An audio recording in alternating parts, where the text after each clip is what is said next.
بسم اللہ الرحمن الرحیم۔ السلام علیکم ناظرین، کیسے ہیں آپ؟ امید ہے آپ سب خیریت سے ہوں گے۔ اگر آج آپ لوگوں نے درود پاک نہیں پڑھا تو برائے مہربانی درود پاک پڑھ لیجئے۔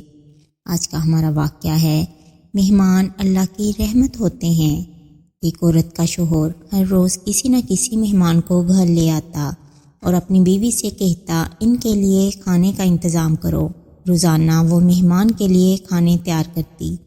آخرکار وہ روز کے معمول سے تنگ آ گئی اور ایک دن رسول پاک صلی اللہ علیہ وآلہ وسلم کے پاس گئی اور کہنے لگی، یا رسول اللہ صلی اللہ علیہ وآلہ وسلم، میرا شوہر روزانہ کسی مہمان کو گھر لے آتا ہے اور میں کھانے بنا کے تھک جاتی ہوں۔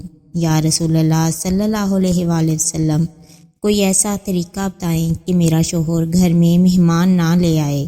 اس وقت نبی پاک صلی اللہ علیہ وآلہ وسلم خاموش رہے اور وہ عورت نبی پاک صلی اللہ علیہ وآلہ وسلم کی خاموشی دیکھ کے گھر واپس آ گئی۔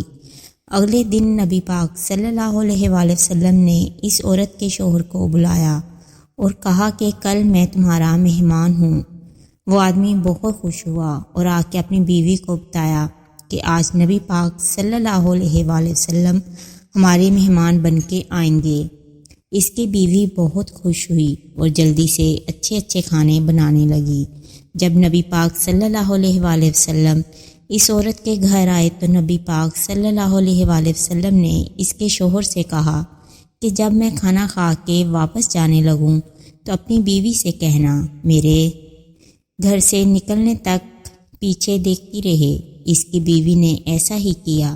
جب نبی پاک صلی اللہ علیہ وآلہ وسلم واپس جانے لگے تو اس عورت نے کیا دیکھا کہ رسول اللہ صلی اللہ علیہ وآلہ وسلم کے ساتھ بچھو، سانپ اور کیڑے مکوڑے سب ساتھ جا رہے تھے۔ وہ یہ منظر دیکھ کے بے ہوش ہو گئی۔ اگلے دن وہ پھر نبی پاک صلی اللہ علیہ وآلہ وسلم کے پاس گئی تو نبی پاک صلی اللہ علیہ وآلہ وسلم نے اس عورت کو بتایا کہ مہمان اپنا نصیب خود لے کے آتا ہے اور جو مہمان کے لیے محنت کی جاتی ہے اس کے بدلے جب وہ واپس جاتا ہے تو ساتھ اس گھر سے ساری بلاؤں اور اس گھر کے سارے گناہ ساتھ لے جاتا ہے۔ اگر آپ کو میری یہ ویڈیو پسند آئے تو اسے لائک اور شیئر کریں، میرے چینل کو سبسکرائب کریں اور کمنٹ سیکشن میں اپنی رائے کا اظہار لازمی کریں۔ شکریہ۔